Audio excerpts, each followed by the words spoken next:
Alright, magandang araw po sa inyong lahat mga kababayan. Batang Maynila to, it's ang nakikita po ninyo sa ating screen.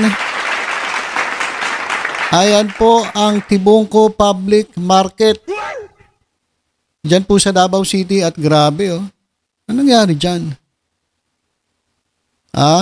Yung public market dyan po sa Davao City, Tibungco. Grabe oh mga kababayan. Oh. Ano yan? Parang ilog na oh. Sobra pong baha. At sunod-sunod po ang pagbaha dyan po sa Davao City. Ito po ay pa-post ni Pebbles, Talakera. Kaya sabi niya rito, baka pwedeng tanongin din si Iotman.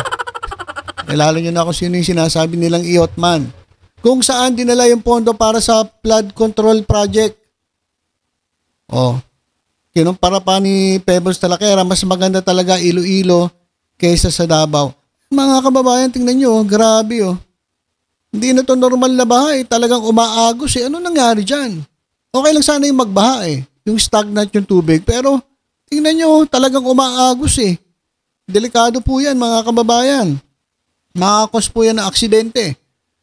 So, tiningnan ko itong mga post dito po sa ano ba nangyari sa pondo ni Pulong Duterte dyan sa Davao. Dyan po sa flood control. Kasi isa po sa may pinakamalaking flood control budget na naibigay ay dito po sa Davao. Ayan mga kababayan, isa pa yan Itong Mayo na to, sunod-sunod po ang baha dyan sa Davao. Several areas in Davao City experience flooding due to heavy rainfall. Isang heavy rainfall, wala na, ganito na. Sobrang baha na. Kaya anong nangyari? Ito mga kababayan, tinignan ko yung mga post. Ayan, tinatanong nga kahit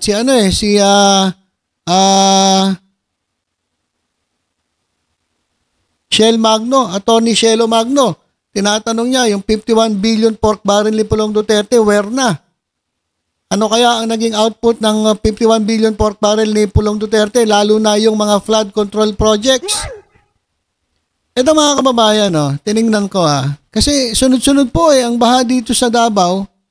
Ito, May 2 yung una natin nakita ngayon, May 19. Yan, bahang-baha, grabe Heavy rain caused flooding in Tibungco, Davao City on Sunday.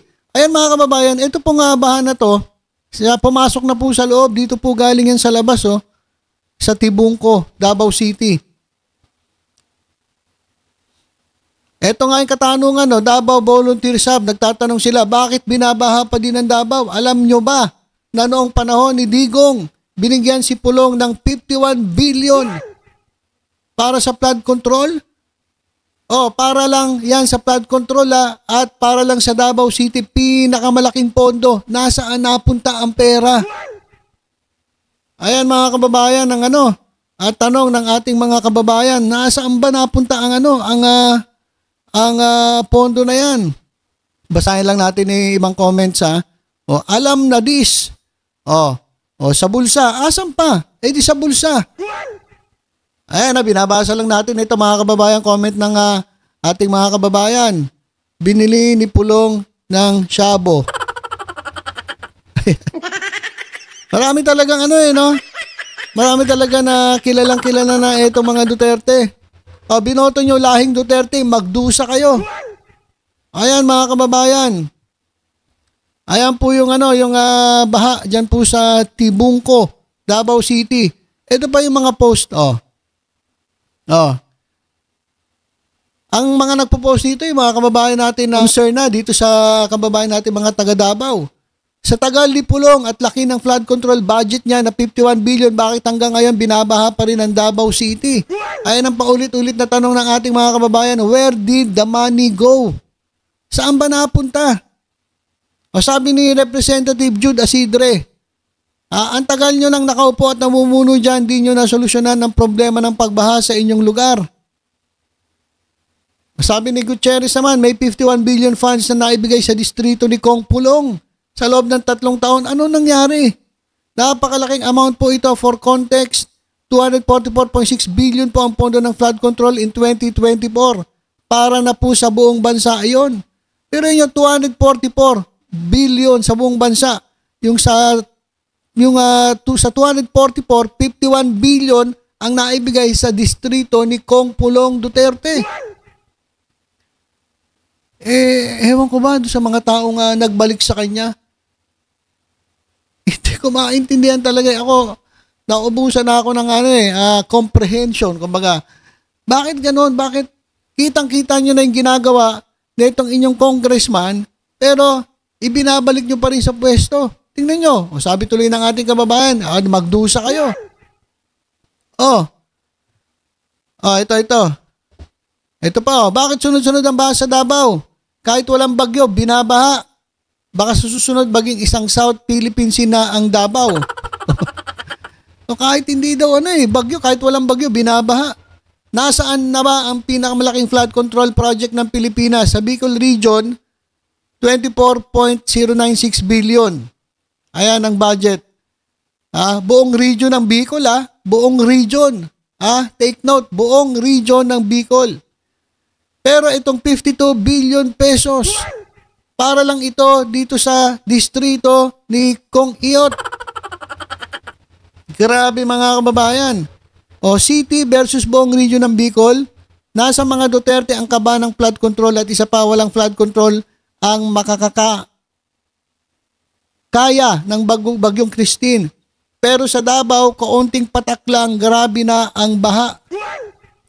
Ayun, nagtatawa, pinagtatawanan lang, natatawa ang taong bayan. Kumbaga, napapailing na lang tayo dito sa nangyayari sa mga corrupt nating mga opisyal sa gobyerno. Nasaan ang flood control nyo dyan? Sa Davao pala, malaki budget. Pakinggan nga natin ito. Davao ang may pinakamalaking budget sa flood control na naibigay nung panahong Duterte. Ito ang katotohanan. Administrasyong Duterte ang namahala sa budget allocation, noon na ngayon ay nararanasan natin ang epekto. Bicol River Basin was updated last July 2024 and continuously being improved under the Marcos administration. Ito ay pagtatama ng pagkakamali ng administrasyong Duterte. Okay. So yan mga kababayan, ito talagang distrito ni Pulong Duterte ang may pinakamalaking budget. Pero kumpara mo, whole Bicol region, 24 billion, tapos kay Pulong Duterte, 51 billion, isang distrito lang. Ibang klase, mga kababayan. At yun ay naibigay nung panahon na ang presidente ay ang tatay niya. Alam nyo ba, ito dagdag ko na rin, yung confidential fund ni Sara Duterte bilang mayor dyan sa Davao, alam nyo ba, sobrang laki mga kababayan. Umabot ata ng 450 million kada taon. Dati magkano lang naman. Nung umupo si Sara Duterte, sunod-sunod na po yun. 450 million. Walang hiya yan. Tapos ito, budget. Kay Pulong Duterte, 51 billion flood control project. Doon lang mismo sa distrito niya. At ito pa, dagdag ko na rin, si Bongo. Nabilib na bilib kayo kay Bongo. Ang daming kontrata na ibigay dyan. Hindi pa tapos yung isang kontrata, naibigyan na naman ng kontrata, nabigyan ng kontrata. Yung kanilang construction company. Grabe ang pakinabang ng mga Duterte, yung mga anak niya, maging yung kanyang mga kaibigan, nung itong si Duterte ay umupo dyan po sa Malacanang. At ito, ang nangyari, isinisisi pa kay Pangulong Bongbong Marcos itong baha sa Davao.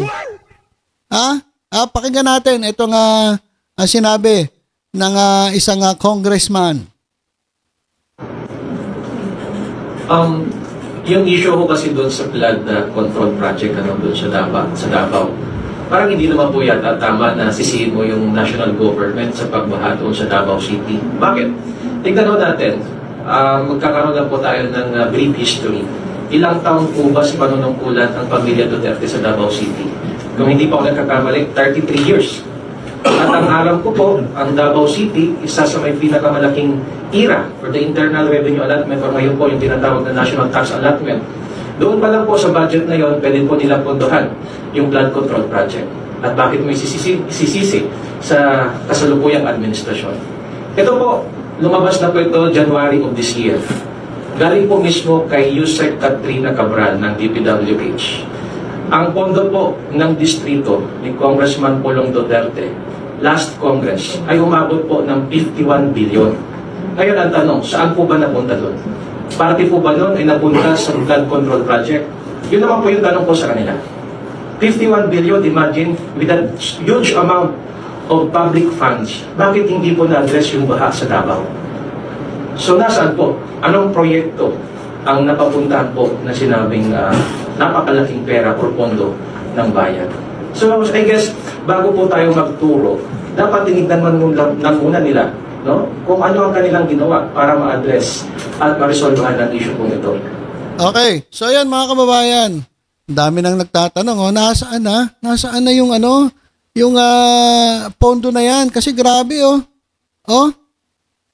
konting ulan lang daw. Grabe naman mga kababayan, bahang-baha. At ayan po, makikita natin at ito matindi. Ayan yung baha po dyan sa loob Ayan mga kababayan, talaga na mga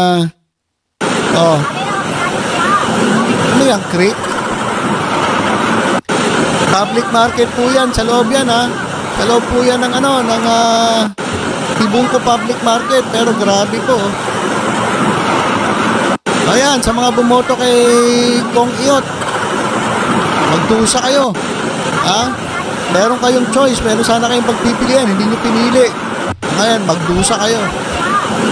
Kaya po ngayon, nangyayari sunod-sunod po ang baha sa Davao, mga kababayan. Talaga ng mga walang tigil. Hindi nila masolusyonan itong baha sa Davao. Okay, so ilan po. Viral po kasi ngayon, pinag-usapan na naman itong nangyayari din sa Davao kasi sobra pong baha lagi din sa Davao. Kaya tinatanong nila Congressman Pulong Duterte, saan mo po dinala ang 51 billion na pondo ng flood control project para sa iyong distrito? Ayan lang po ay tinatanong namin. Yan po ang tinatanong ng taong bayan. Baka pwede naman pong pakisagot. Alright, so yun lang po mga kababayan. Tutok-tutok lang po dito sa Batang Maynila. Toid sa iba pang updates. Ingat po tayong lahat. God bless po.